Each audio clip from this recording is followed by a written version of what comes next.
눈에 넣어도 안 아픈 딸내미를 키우며 오손도손 살던 우리 가족. 그러나 그 여자가 나타난 후 우리 가족의 인생은 180도 달라졌습니다. 남편이 토끼 같은 딸들 외면하고 그 여자에게 푹 빠져서 외도를 한 겁니다. 아빠, 주말엔 나랑 놀이공원 가자. 친구들은 다 갔다 왔어. 응, 아빠. 그래. 아이고 우리 토끼 같은 딸 수림이. 아빠 나 10살. 아 근데 미안한데 아빠가 이번 주말에도 회사에 가봐야 되거든. 놀이공원 다음에 가자. 응? 아니 당신 회사 또 가? 아니 벌써 몇 주째야. 애가 당신 얼굴 다 잊어버리겠다. 아 미안해. 아무튼 내 저 당신하고 수림이하고 좀 이해 좀 해줘. 아우 워낙에 바빠. 아빠 또 자기야랑 놀러 갈 거지? 성이 자시고 이름이 기야야? 맨날 자기야라는 사람이랑 놀던데. 걔랑 놀지 말고 나랑도 놀아줘. 자기야? 자기야. 아니 당신 설마 바람 피우는 거야? 아니야 저 여보 그게 말이야. 아니 저 수림이 쟤는 언제 내 휴대폰을 봤어? 아, 아니 꼴도 보고 싶으니까 나가! 지금 당장 나가! 여기 이 스튜디오에서 나가! 왜? 아니 그리고 자기인가 뭐신가 그 여자한테 똑똑히 전해. 곧 법정에서 만날 테니까 딱 기다리고 있으라고. 알았어? 아 여보 안 돼. 그건 안 돼. 결국 저는 남편이 바람 피운 증거를 모아 상간소송을 했고 내연녀에게 위자료를 받아냈습니다. 그런데 갑자기 남편이 사고로 세상을 떠나면서 상황의 반전이 일어나기 시작했습니다. 이제 거꾸로 내연녀가 저희에게 소송을 건 겁니다. 안녕하세요. 다들 잘 계셨죠? 이쁜 아줌마 우리 엄마보다 훨씬 예뻐. 아줌마 누구예요? 알아. 이마 너 조용히 하고 좀 들어가 있어. 거기 당신 여기가 어디라고 찾아와? 그때 나한테 소송 당하고도 아직 정신을 못 차린 거야? 왜요? 저도 그 잘난 소송 하나 했는데. 막말로 외도는 뭐 나 혼자 했나? 당신 남편도 나랑 같이 했지. 그러니까 나도 당신들이 한 것처럼 위자료 청구할 거라고요. 아주 내연녀 연기가 무르익었어. 어? 참 기가 막혀서 이 터진 입이라고 말 잘하지. 내 남편이 지금 사망하고 없는데 무슨 수로 돈을 받아내겠다는 거야? 아니 뭐 당신이랑 쪼기 10살 뭐 귀엽게 생긴 저 꼬맹이한테 받으면 되겠네. 당신들이 그의 상속인 아니에요? 아니 뭐 죽은 애 아빠가 애한테 남긴 그 몇 푼 안 되는 걸 그걸 뺏어가겠다고? 엄마 왜 그래? 상족이 뭐야? 먹는 거야? 상족이 뭐야? 아니 아무튼 뭐 볼만하겠네. 고소장 날라올 테니까 남편 상속액에서 내 위자료, 내 거 위자료나 미리 떼놓으시든가요. 뭐 아시겠어요? 머리야. 세상에 이거 진짜 실화인 거예요 이거? 너무나 황당합니다. 제가 상간소송에서 이겼는데 내연녀가 또 저희에게 소송을 걸다니요. 이게 가능이나 합니까? 저랑 딸이 내연녀에게 돈 줘야 하는 이 부당한 소송을 취할 방법 정녕 없는 겁니까?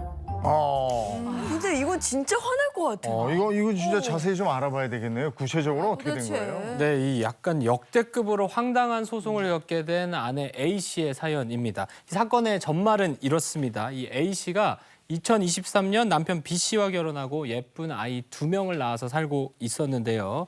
하지만 이 행복한 가정을 꾸리고 싶다는 A 씨의 소망이 길게 가진 못했습니다. 이 남편이 C 씨라는 여성과 바람을 피우기 시작한 겁니다. 집을 나가서 원룸을 얻은 남편은요, 이 둘째 아이의 생일도 축하하러 오지 않았었고요. 결국 지친 아내는 2018년 이혼 소송과 함께 남편과 내연녀를 상대로 위자료 5천만 원의 상간 소송을 제기하게 된 겁니다. 아내는 이혼 소송하고 상간녀 소송을 같이 겪게 된 거예요. 네. 얼마나 그 과정이 고통스러웠을까요? 그렇습니다. 그런데 이 고통은 시작에 불과했습니다. 이 가출한 상태에서 2개의 소장을 받은 남편은요, 첫 재판 기일에 스스로 목숨을 끊은 건데요. 어머머. 배우자가 사망하자 이혼 소송은 그대로 종료가 됐고요. 이 상간 소송만 남게 되었는데 아내는 책임을 회피하고 사라진 남편도 원망스러웠지만 증거가 있어도 남편과 친한 사이라면서 이 주장하고 있는 내연녀 때문에 더 고통을 받았다고 합니다. 아니 근데 뭐 저희가 이런 소송에 관련된 거 우리가 여기 그 법이 알고 싶다 해서 많이 봤지만 그럼요. 명확한 증거 있으면 발병 못 하는 거거든요. 이 소송 결과가 어떻게 된 거예요? 네, 이 위자료 액수는 적었지만 법원은 A 씨의 손을 들어줬습니다. 법원은 두 사람이 불륜 관계였다는 걸 인정을 했고요. 내연녀가 아내에게 약 2천만 원의 위자료를 줘야 한다고 판결을 내렸습니다.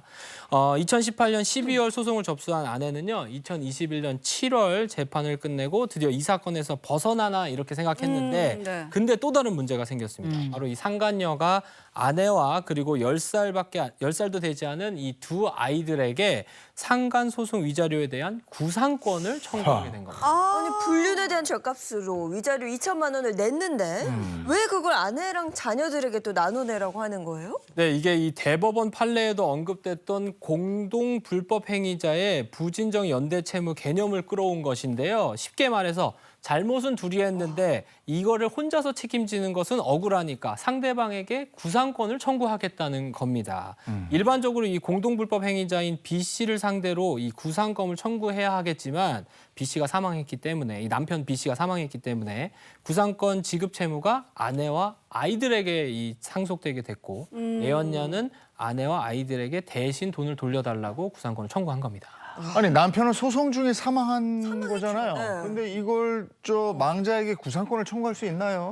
네, 아내 또한 이 상간녀 소송 당시에 판사가 남편을 망자라고 칭하고 이 판결을 내렸는데 어떻게 이 불륜의 피해자에게 구상권을 청구할 수 있냐 이런 의문을 좀 제기했습니다. 네. 심지어 미성년자인 아이들 앞으로 소장이 도착했다는 것에 이 분노를 금치 못했고요. 아내는 아이들은 이 아버지가 바람 피운 값을 내라는 말도 안 되는 소장을 받게 된 것이라고 얘기를 했고요. 상속폭이나 이 한정 승인이 이미 시일이 지났기 때문에 아내는 어쩔 수 없이 소송을 좀 각하시켜달라 이 법원에 요청을 하고 있는 상태인 겁니다. 일단 상간자 소송에서 위자료를 낸 내연녀가 같이 바람 피운 상대에게 너도 잘못했으니까 반을 부담해라. 이 구상권 청구할 수 있다는 그 자체가 저는 좀 놀라웠어요. 아니 이게 적반하장도 유분수라고 맞아. 지금 이 사건이 다른 것도 아니고 불륜에 대한 위자료였잖아요. 그렇죠. 근데 이거 지금 이 아내하고 아이들이 이미 사망한 이 남편하고 아빠 몫을 대신해 가지고 돈을 돌려주는 게 이게 옳은가? 저는 이게 상식적으로 납득이 안 되는데 그러니까. 이인철 변호사님 이거 법적으로 똑바로 얘기해 주셔야 돼요. 진짜 이게 똑바로. 법과 좀 현실이 좀 안 맞는 그런 사건인데요. 제가 설명 왜 이런 결과가 나왔나 좀 쉽게 설명을 드릴게요. 자, 일단 아내가 이제 피해자기 때문에 소송을 했잖아요. 네. 근데 공동 피고를 한 거예요. 남편과 내연녀를 상대로 피고 1, 2에서 공동 피고를 한 겁니다. 거기까지 이해가 되시죠? 네. 네. 자, 이해가 돼서 만약에 남편이 살아 있었으면은 위자료가 뭐 예를 들어서 2천만 원이 나왔다, 3천만 원이 나왔다 그러면 아내가 누구든지 받을 수 있어요. 남편한테 청구해서 받을 수도 있고 그 여자한테 청구해서 한 명은 돈이 있고 없을 수도 있잖아요. 그래서 원래는 이걸 피해자를 보호하기 위한 제도예요. 부진정 연대 채무가 누구에게나 받을 수 있는 거 좋은 제도인데 문제는 뭐냐면 남편이 사망했기 때문에 남편의 지위를 누가 상속받아요? 자식이. 아내. 그러니까 아내가 이혼이 안 아내, 됐기 때문에 아내와 자식이 상속을 받는 거예요. 네. 그래서 문제가 된 겁니다. 아. 상속을 포기해야 되는데 그 포기해야 시기를 돼. 놓쳤기 맞아. 때문에 그 상속 포기는 3개월 안에 하셔야 되거든요.